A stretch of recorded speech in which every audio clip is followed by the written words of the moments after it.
सूरत यूसुफ मक्की सूरत है और इसे कुरान की सबसे खूबसूरत दास्तान कहा जाता है क्योंकि इसमें हज़रत यूसुफ अलैहिस्सलाम की ज़िंदगी का मुकम्मल वाक़या निहायत मौसर और सबक आमोज़ अंदाज में बयान हुआ है।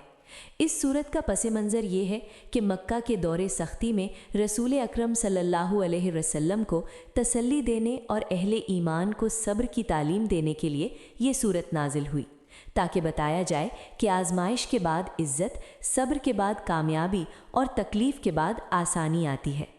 आयात 1 से 5 का मफ़हूम और पैगाम। अल्लाह ताला सूरत की इब्तिदा हुरूफ़ मुक़त्ताअत से फरमाता है। ये इस बात की तरफ इशारा है कि ये कुरान उन्हीं हुरूफ से बना है जिन्हें अरब जानते थे, लेकिन इस जैसा कलाम लाना किसी इंसान के बस में नहीं। फिर फरमाया कि ये वाज़े किताब की आयात है और इसे अरबी ज़बान में इसलिए नाजिल किया गया ताकि लोग समझ सकें और हिदायत हासिल करें। इसके बाद अल्लाह ताला फरमाता है कि हम आपको बेहतरीन किस्सा सुना रहे हैं, यानी हज़रत यूसुफ का वाक़या सिर्फ़ तारीख़ी किस्सा नहीं बल्कि हिदायत, हिकमत, सब्र, इफ़्फ़त, तवक्कुल और अल्लाह की खुफिया तदबीर का ज़िंदा सबक है। फिर हज़रत यूसुफ के ख्वाब का जिक्र आता है। उन्होंने अपने वालिद हज़रत याकूब अलैहिस्सलाम से कहा, अब्बा जान, मैंने ख्वाब में 11 सितारों, सूरज और चाँद को देखा कि वो मुझे सजदा कर रहे हैं। ये ख्वाब दरअसल मुस्तकबिल की अज़मत की अलामत था।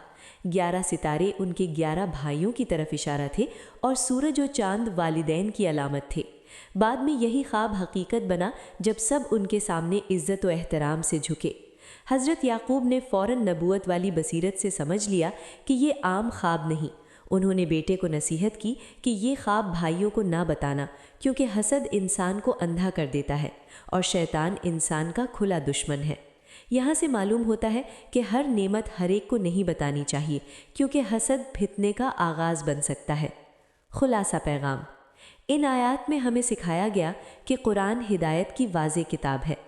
अल्लाह के फ़ैसले तदरीज से पूरे होते हैं। ख्वाब भी कभी अल्लाह की तरफ से पैगाम हो सकते हैं। हसद बड़ी तबाही की जड़ है। बाप की नसीहत औलाद के लिए ढाल होती है। मुस्तकबिल की अज़मत अक्सर आजमाइशों के पर्दे में छुपी होती है। ये इब्तिदा ही इस बात की खबर देती है कि आगे आने वाली दास्तान सब्र, इम्तिहान, पाकीज़गी और अल्लाह की मदद की अजीम मिसाल बनने वाली है।